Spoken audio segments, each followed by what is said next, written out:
आप सबका स्वागत है होस्ट टॉक्स में। और आज होस्ट टॉक्स में मेरे साथ ज्वाइन करे हैं अनीश सचदेवा, जो कि एक एक्टर हैं by profession and he is doing very many projects like advertisement, TV series, and he has also worked in Netflix also for a Netflix ad, I think. Okay, I saw him in a Netflix ad also, and he's been working with Savdhan India and Crime Patrol as well. Not Crime Patrol, Savdhan India. He owns a YouTube channel in which he helps other budding actors by making videos which helps other actors as well in Mumbai, and basically he gives them some techniques and tips and the real life experiences about himself as well, which can and might help others also. So I have seen your channel and I can see that you help others as well. So what is the motive behind that? तो basically मैं पहले अपने बारे में कुछ बता दूं। मेरा नाम अनीश सचदेवा है और मैं दिल्ली से हूं, और मैं पिछले 3 साल से मुंबई में एक्टिंग कर रहा हूं, और साथ ही साथ मैं काफ़ी प्रोजेक्ट्स जैसे बताया भाविक के मैं कर चुका हूं। तो बेसिकली जब मैं गया था मुंबई तो मुझे काफ़ी चीज़ें पता नहीं थी, और इसलिए मुझे लगता था कि थोड़ा सा रोज़ सुबह निकल के ऑडिशन पे निकलना, क्योंकि मुझे ये पता था ऑडिशंस होते कहाँ पे है। मैं लकी था, मुझे 2-3 लोगों ने मुझे बताया था। बाकी जब मैं वहाँ पहुँचा तो वहाँ भीड़, इतनी ज़बरदस्त भीड़ होती है कि आपको लगता है कि आप कहाँ स्टैंड करते हैं आपको पता ही नहीं चलता। तो इसके लिए तो पहली बात मैंने इसलिए अपने YouTube चैनल पे ये सारी वीडियोस डालनी शुरू करी, जो नए एक्टर्स हैं मेरी तरह, जो उस टाइम पे तो खैर मुझे इतनी गाइडेंस नहीं मिल पाई, पर मैं जो सीखा हूँ अपनी गलतियों से और मैं जो अपने एक्सपीरियंस से सीखा हूँ मैं, ताकि दूसरे नए लोगों को हेल्प कर। So basically you are using your real life experiences and trying to help other budding actors in which they can also walk on the path that you have walked on in an easiest manner. Yeah. Okay. So I wish to appreciate you for all the projects that you have done. Thank I you. have seen your ads also, your TVCs also. Thank you. One of my favorite ads was that Dahej one, in which you The Bihar played. government. Yeah. Okay. So could you please tell about that Bihar government ad that you did? तो मैंने 2016 के and में एक यहीं दिल्ली में हम audition देते थे। तो मैं दिल्ली में था, तो मैं मुंबई शिफ्ट नहीं हुआ था। तो मैंने ऑडिशंस दिए थे, तो एक बिहार गवर्नमेंट का एक ऐड बन रहा था जो यूनिसेफ के लिए बन रहा था। तो जैसे एक इंटरनेशनल ऑर्गेनाइजेशन है यूनिसेफ, तो उस हिसाब से एक बन रहा था। लेकिन दहेज जो कि हमारी इंडिया में बहुत सारे जगहों पे अभी भी लिया जाता है, तो उसके ऊपर एक अवेयरनेस वीडियो बन रही थी, एक एडवर्टाइजमेंट बन रही थी, और मैंने उसके लिए ऑडिशन दिया। तो मैं लकीली सिलेक्ट हुआ और मैंने वो वाली एड में काम किया, और वो लिटरली बहुत ही ज़्यादा अप्रिशिएट किया गया, और मुझे बहुत पर्सनली बहुत अच्छा लगा उस एडवर्टाइजमेंट में काम करके। So it must be a proud moment for you. बिल्कुल, that you work with for UNICEF. Absolutely. अगर आप मुझसे पूछते हैं तो I am literally very happy to be connected to do something on such an international platform. तो या I absolutely love that project. और वो जैसे आपने कहा, वो कुछ प्रोजेक्ट ऐसा है जो मेरे दिल के बहुत ही करीब है, क्योंकि उसको मेरी एक्टिंग को, और वो जयपुर में शूट हुआ था, तो उसमें मेरी एक्टिंग को भी बहुत सराहा गया। और मैं मानता हूँ कि उसके बाद से मुझे लिटरली ऐसा लगा कि अच्छे प्रोजेक्ट्स में कि एक अपना डबल एफर्ट डालना चाहिए, हार्डवर्क करना चाहिए, तो जाके आपको मिलती है, सफलता भी मिलती है। And I think that one project was one of your the projects which was in the initial stage of your career. Okay. So do we have a link for that advertisement on YouTube or Facebook? Any? I believe YouTube पे होगा, UNICEF Bihar. Okay, तो क्या करेंगे कि जैसे ये जो ad है, I want you to personally watch it because it has such a great message in that ad. So I will just put the link of that below in the description. So I want you to watch that ad and get the message that the ad is trying to deliver. Okay, I wish to ask you that is it important, क्या ये जरूरी है कि जो actors होते हैं, female और male actors, that they should have a good physique to sell themselves as actors? Is it important, necessary? देखिए, अच्छा दिखना हर किसी को अच्छा लगता है और देखने वाले को भी अच्छा लगता है, नो डाउट। ये एक बहुत ही एड ऑन है, बहुत ही प्लस पॉइंट है। पर अगर आप मुझसे पूछेंगे कि एक एक्टर बनने के लिए आपको अच्छी फिजिक होना जरूरी है, तो ये मैं इसको सर से खारिज कर दूंगा इस बात को। नहीं, जरूरी नहीं। आजकल हम इतने एक्टर्स को देख रहे हैं जो अच्छी बॉडी नहीं बना के आते, क्योंकि हर किसी के पास बॉडी बनाने का टाइम नहीं है, हर किसी के पास बॉडी बनाने का पैसा नहीं है और इतना ज्यादा रिसोर्सेज नहीं है। पर हाँ, मैं इस बात को बिल्कुल मना नहीं कर सकता कि एक फिजिक, अच्छी फिजिक अलग बात होती है, पर फिट होने पे ध्यान दीजिए। एक एक्टर को फिट होना बहुत जरूरी है। अगर आप मुझसे वो पूछेंगे तो हाँ, एक एक्टर को। Could you name 2 actors who are physically fit and 2 actors who are not having that six pack ab body? तो जैसे कि आजकल हमारे छाए हुए हैं बहुत ही टॉप लेवल पे, और टॉप लेवल के एक्टर्स में गिना जाता है राजकुमार राव, हर किसी को पता है। तो वो सिक्स पैक एब्स नहीं बना रखे, लेकिन वो एक ऐसे एक्टर हैं कि जब उनको अगर एक रोल के हिसाब से अगर बनाना पड़ गया तो वो बना देंगे, क्योंकि वो इतनी शिद्दत से काम करते हैं, वो कर देंगे। नवाजुद्दीन सिद्दीकी, इरफान खान, लेट इरफान खान सर, अब ये सब एक्टर्स जो थे, इनने यहाँ से अपना पूरा एक्सप्रेशन दिए रादर देन यहाँ से। और अगर आई एम क्वाइट श्योर, अगर आप इनको बोलेंगे कि एक अच्छी बॉडी, सिक्स पैक्स बनाए तो बनाए। रणदीप हुडा, अब रणदीप हुडा, आपने उनकी सरबजीत भी देखी होगी, उसमें उन्होंने कैसे पतले, इतना पतला इंसान का एक कैरेक्टर प्ले किया। और उसी के साथ फिर जब आप उनको एक और फिल्म आई थी जिसमें उन्होंने थोड़ा सा बॉक्सर का शायद रोल प्ले किया था, या एमएमए रेसलर का उन्हें कुछ रोल प्ले किया था, तो उसमें बिल्कुल अलग थे। तो ये मैं मानता हूं कि एक अच्छा एक्टर वही है जो किरदार के हिसाब से, कैरेक्टर के हिसाब से अपने आप को उस रोल में पूरी तरह डाल दे, और वो ये वेट ना करे अपनी एक अच्छी बॉडी लेकर कि हाँ मैं सिक्स पैक एब्स बनाकर घूम रहा हूँ और मैं उसी के हिसाब से मेरे को रोल आएंगे। एड ऑन होता है आजकल ज्यादा देखा जाए तो। अगर आपको, टू बी वेरी ऑनेस्ट, अगर आपको एज ए लीड देखा जाता तो आपको वैसे ही देखा जाएगा, सिक्स पैक या डोले शोले वाले इंसान को ही आजकल, क्योंकि एक माचो मैन फिगर जो होती है, एक हीरो की फिगर होती है, वो सिक्स पैक एब्स के हिसाब से ही लोग देखते हैं, क्योंकि ऑडियंस को वही देखना है।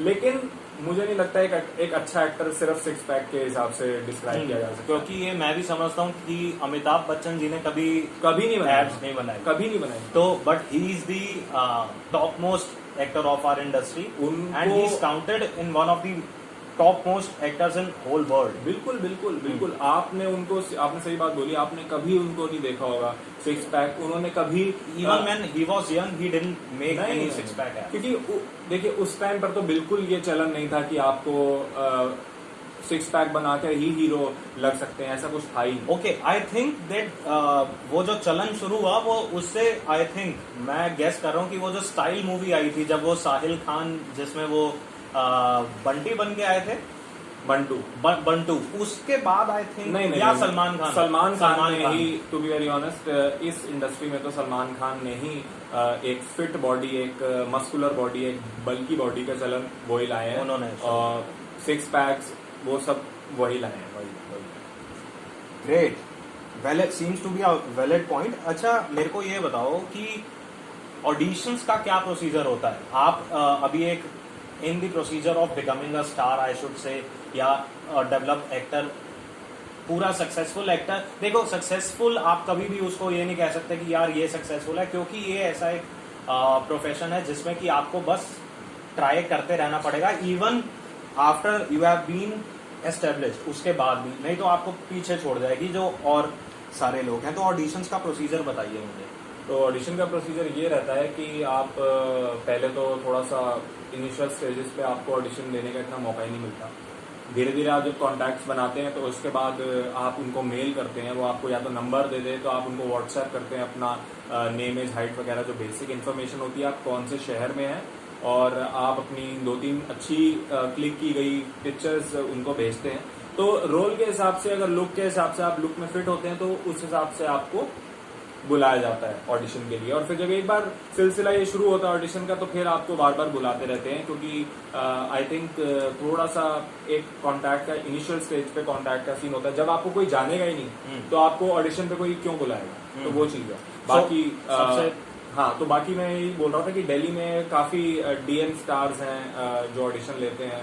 बाकी मुंबई में देखा जाए तो बहुत सारे हैं। आराम नगर में एक जगह है, आराम नगर, जहाँ पर ऑडिशंस देते हैं लोग। तो वुड यू सजेस्ट कि जो बंदा दिल्ली से अगर he wants to become an actor और she wants to become an actor, तो वुड यू सजेस्ट कि पहले जैसे डीएम स्टार्स जो एक बहुत बड़ी I should say casting agency है, तो आप ये सजेस्ट करेंगे कि first you should try with them, then if you feel कि हाँ भाई you are getting the roles you should go और shift to Bombay? Would you?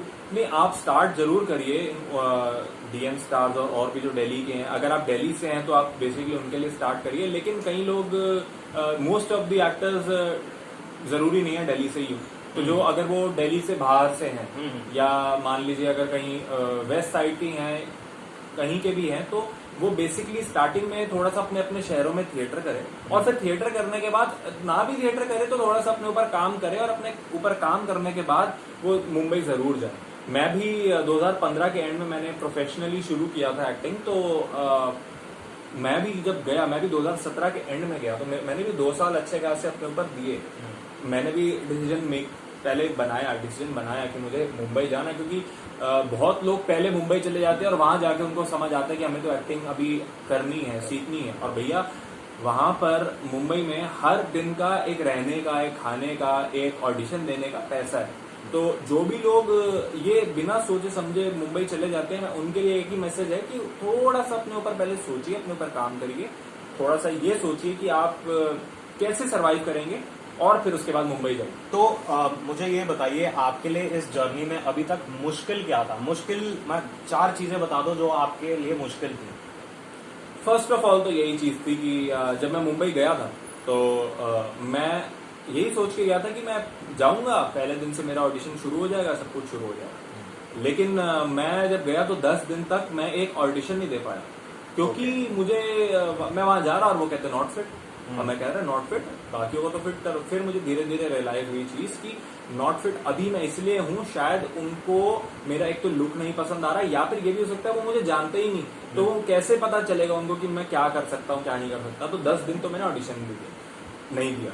फिर उसके बाद मुश्किल चीज और भी है। दूसरी चीज ये भी है कि जैसे मान लीजिए कोई एड के लिए मैं शॉर्टलिस्ट हुआ। अब मुझे लगता था एड में शॉर्टलिस्ट का मतलब होता है कि आपको फाइनलाइज हो गया, लेकिन बाद में मुझे पता चला शॉर्टलिस्ट के बाद जब मैं मुंबई गया, मुझे पता चला कि वहां पर तो और मेरे साथ 5-6 लोग और हैं शॉर्टलिस्ट। तो जब मेरे को वो एड नहीं मिली तो मुझे रियलाइज हुआ नहीं ऐसा नहीं होता है। जब शॉर्टलिस्ट भी वो तब करते हैं, 6 से 7 लोग वो रख के चलते हैं, और ताकि एक बैकअप के लिए फाइनल आई गेस डिसीजन होती है 2 या 3 एक्टर्स के बीच में। अच्छा, अकोमोडेशन का क्या कुछ रहता है वहां पर दिक्कत? क्या अकोमोडेशन आपने कैसे? मुंबई में देखिए, मुंबई में जगह जगह अलग अलग रेंट है।